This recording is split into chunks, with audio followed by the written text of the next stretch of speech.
If we stopped right now, we'd finish on time. Listen, thank you very much for inviting me and allowing me to share a little bit about my career and my life. I feel really privileged to join the other speakers. They're of a different class than me. I'm a business person and originally a landscape architect and gardener. I loved what Peter had to say in his final remarks about to look at the future, we have to look at the world as a garden. I grew up in a very poor family. My parents were gardeners and maids, and they started a nursery so that they could put us through school. That was very cool. They sent us to landscape architecture school, my brothers and I, not knowing what that really was. They thought it was a kind of horticulture and gardening. But lo and behold, my brother Pete became state park director here in the state of California. And my other one became a absolutely wonderful plants person in garden design. And I found about computers when I was at Harvard in a lab and went in a different direction. I sort of lost my foundation, but I still love plants and love the field of landscape architecture, as I hope to show. The previous speakers make it clear that if we're going to have a future, we're going to have to use our best science, our best thinking, and our best technologies to create a better garden. Perhaps that's the way to say it. And I want to talk about that particular notion. My work has been about building geographic information systems. I started with a startup, as they would call today, and worked for 10 years on doing project work all over the world. In 1980, we made a little software product, and then instead of me doing all the work or my colleagues, other people would use our tool, and it became kind of leveraged. Today we have millions of users, some of you here, and some of your great maps around the room I enjoyed before coming here and meeting some of you. Are building digital pieces of geography. Computational geography is a foundation. And what I want to talk about is how that is going to scale out, or at least my aspiration of it scaling out to create a better future. GIS, this technology, is powerful because it helps us understand. That's one of Peter's words as well. It helps us understand through visualization and analytics. It's a technology that is integrated. It integrates all the ologies: biology, geology, sociology, climatology. In that sense, its number one magic is integration. It's also quantitative in the sense that we can do manipulation of it with computational work and see the world differently. And it's systematic, playing to the science of geography, and it's also comprehensive, covering all the ologies. I wanted to go through that briefly because I think its foundation is very powerful for being able to create the future. At least it's a synthesis of everything that we know about bringing it together. It's also a very practical means, as many of your work shows, for being able to apply science to planning and decision-making or design. It covers almost every field of ecology, your work, and provides what I guess I would say a kind of common understanding. Maps have that way about them. People see it and they understand it. They say pictures worth 1,000 words, maps are worth maybe millions of storytelling power. So GIS is being used in plant conservation and education, things like story maps or simply inventories and modeling. It's being used in plant ecology for ecosystem modeling, inventory, fire ecology, and so on. It's being used in planning for many different fields: urban forestry, climate modeling at multiple scales.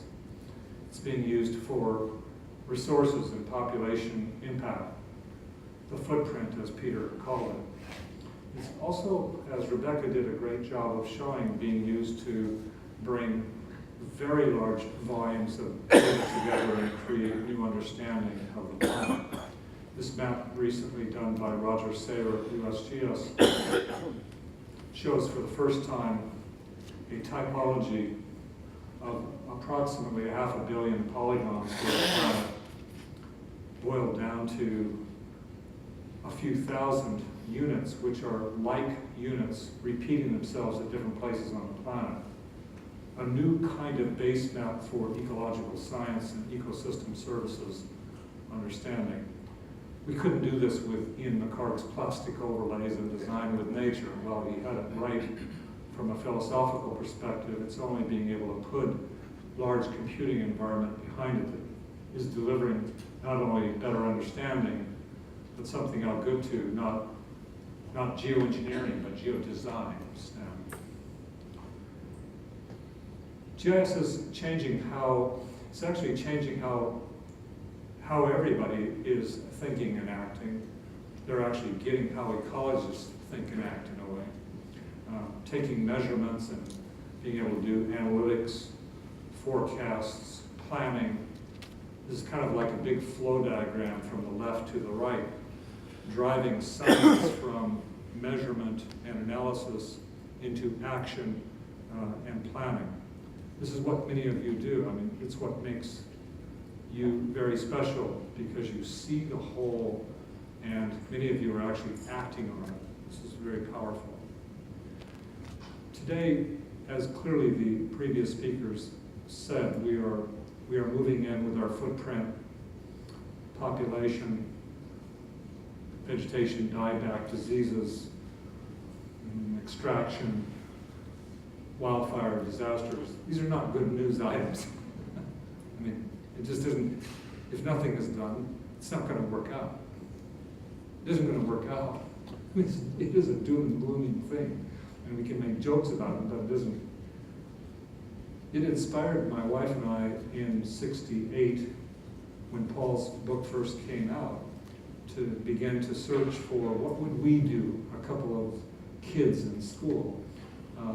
And we were introduced to the ideas of computer analytics, computational geography, and so we started this little firm.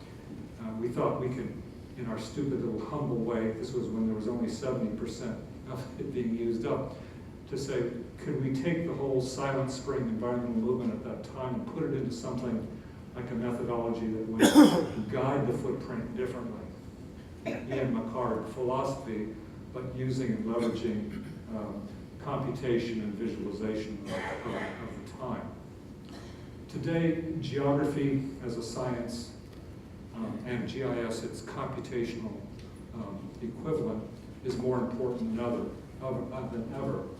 It provides two things. It provides a framework for bringing all the content together, just like a database of anything, but it also provides context for us to see and understand and communicate and plan and do place-based strategies. Again, what many of you think about and do. GIS in its digital form is starting to connect with human action. It's starting to become integrated into the way farmers fertilize their plants, the way conservationists design, the way even Starbucks locates its stores, across society. And I have a unique perspective of this because I have something like 300,000 organizations that use these tools. And it's like a microscope amplified to a macroscope. And they're integrating this stuff into the way they behave. Thus, that little diagram that I showed of the globe, all their little digital postage stamps of activities are being guided and directed through deliberate action to guide the footprint. Is that enough? No. We still have to cut population in half, clearly. But it's like squeezing out and becoming more efficient, becoming a framework for these corridors that might guide us. The technology for this has been evolving. Desktops, there's millions of users that do that, some of you here. Other people put data into servers, they manage their data, and they serve it out now as web maps on the web and analytics.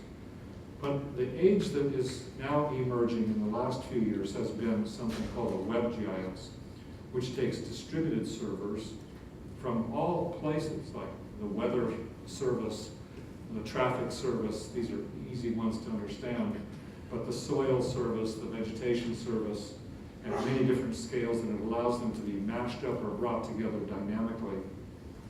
Very different from the problem of putting it all into a data bank, which has been hard over the years. This services-based environment allows us to search the web and have at our fingertips millions of data sets that we can harmonize for our conservation work locally in my place without gathering the data. That's a different, just like the web is changing how we do science work, it's changing how we do geographic work. GIS is evolving to connect different servers, these hundreds of thousands of servers, with desktop users and apps for accessing this shared knowledge. And for me, I think of this as an instrument for evolution. We all get connected to this through our apps and the app revolution. The notion of geographic knowledge as being a kind of consciousness means we get connected to that about which we change or alter or operate inside of. It becomes an instrument, it brings it together. We haven't really had that kind of synoptic technology in the past, connecting all of the pieces.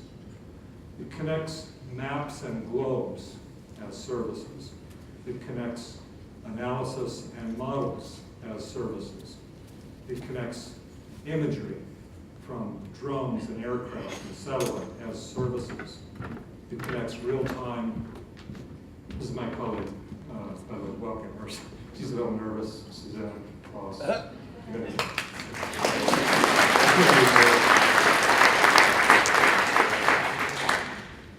It connects social networks and social media as services into this kind of a notion of web maps and media and enterprise data and big data processing. It makes these, and there are millions of these now available. I was showing Peter at the break or at lunch. He couldn't fathom this notion that we actually have some informal data, but actually millions of authoritative data sources now being streamed in and available for mere mortals to be able to pull in and use.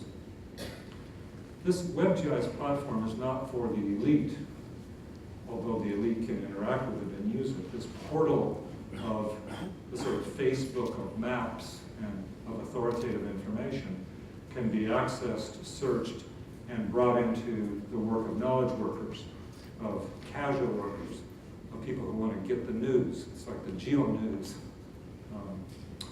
And this is easy.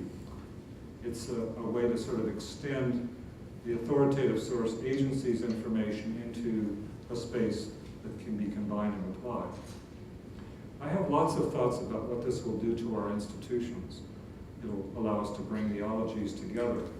If we are in the academy, it's bringing them in a more, to approach science in more holistic terms.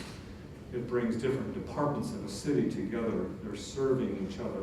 Different agencies are serving each other's with shared information content. And this means that we can approach problem solving, which is complex, as all of you know, in a more comprehensive and thoughtful way. This is serious business. I'm going to return back to an earlier slide. What Suzanne was showing was a library, a digital library of about 3 million data sets. Esri has put in a few hundred. The rest of them are contributed by our users. Many of them are on distributed computers, thousands of them. So they're served services. Somebody asked me this question when I was sitting down. These are not sort of centralized stuff, but they're distributed all over the world. And we add about 6,000 or 7,000 of these every day. About 200 million maps are made from this. People are working on it, combining maps, doing analytics, And through the work of Charles Thomas and his colleagues, all of this is available to the conservation NGO community without cost.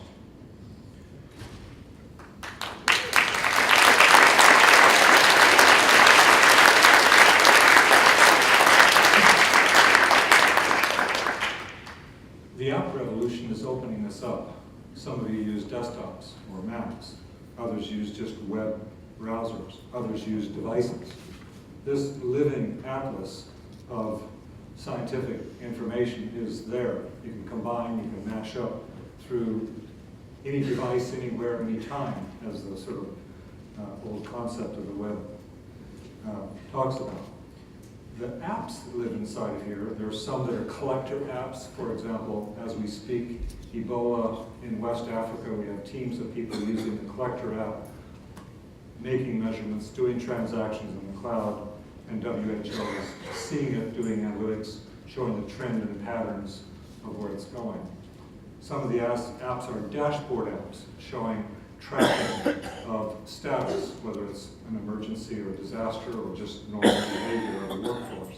Some of them are story maps, as Suzanne showed, publishing stories about geographic content in a form that educators and kids and normal people can actually look at and play with.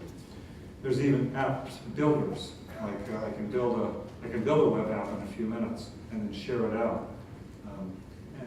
So it's pretty cool. Geodesign, as she showed, is one of those apps, not geoengineering, geodesign. This is the combination of bringing geographic information with the design process in collaborative environments. Now there are 7 academic programs that are now teaching geodesign. It's the integration of GIS with design, science, with the way that we creatively think.